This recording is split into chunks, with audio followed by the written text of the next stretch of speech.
My dear friends, today we remember the innocent children of Bethlehem who were killed by King Herod's orders.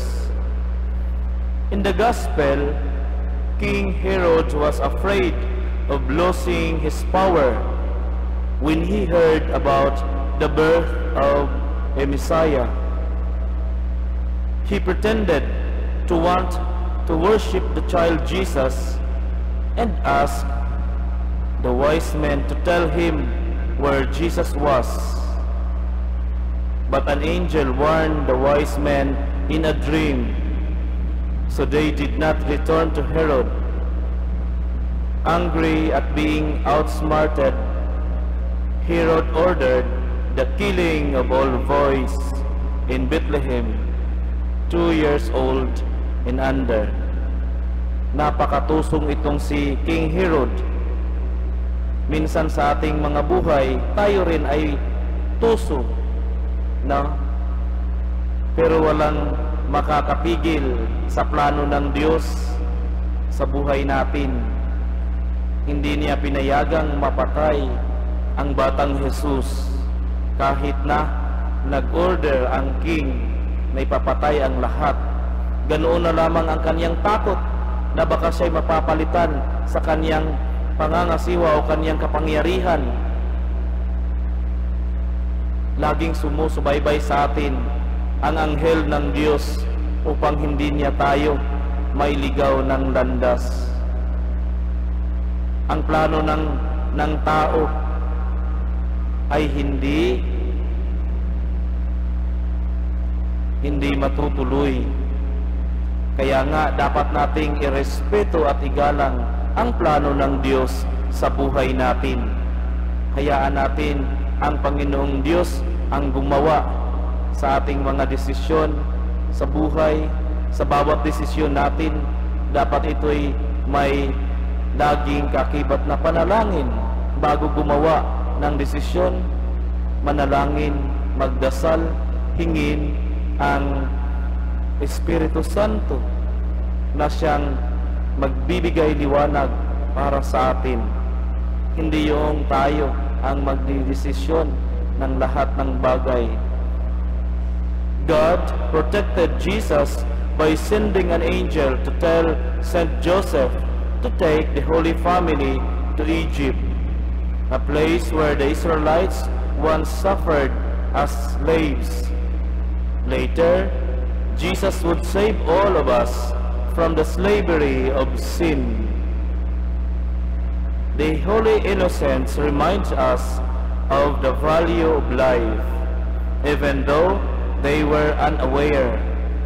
Their sacrifice points us to Jesus, who came to bring us life and salvation.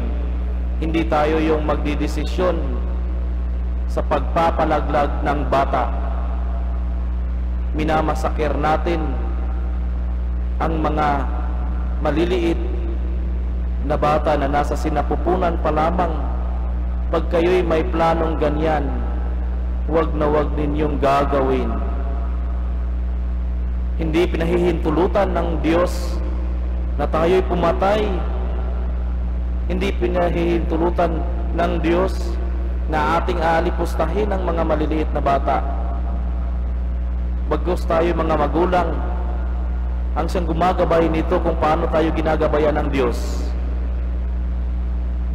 Kung may mga anak kayo na nagbabalak na ipapalaglag ang bata, huwag niyong payagan.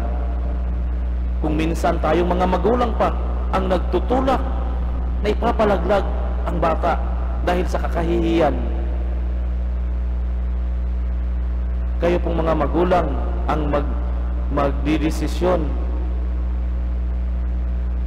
gagabay sa bata.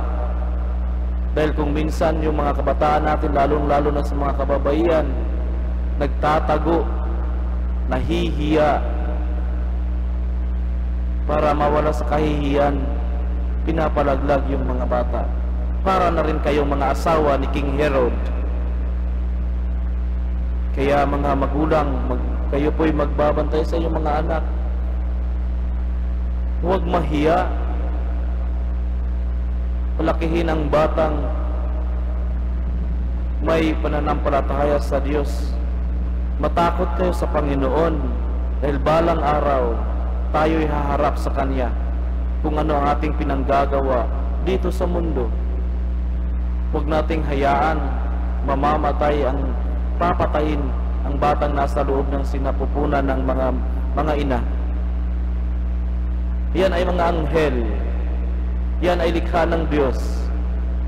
Kaya ipagpatuloy ang buhay. Ito po'y nagtuturo sa atin kung paano natin aalagaan ang buhay. Dahil ang buhay natin nagmula sa Diyos. Kaya magsusumika po tayo mga magulang na bantayan ang ating mga anak. Huwag sana kayong magiging dahilan ng kanila ring na pagkakasala. Dahil kung minsan, mga magulang ang nag-uudyok rin na ipapalaglag ang bata. Kagaya ng sa ating ebanghelyo ngayon, nag-order si King Herod, ipapapatay ang lahat ng mga batang maliliit man, lalaki, dahil natatakot siyang mawalan ng kapangyarihan.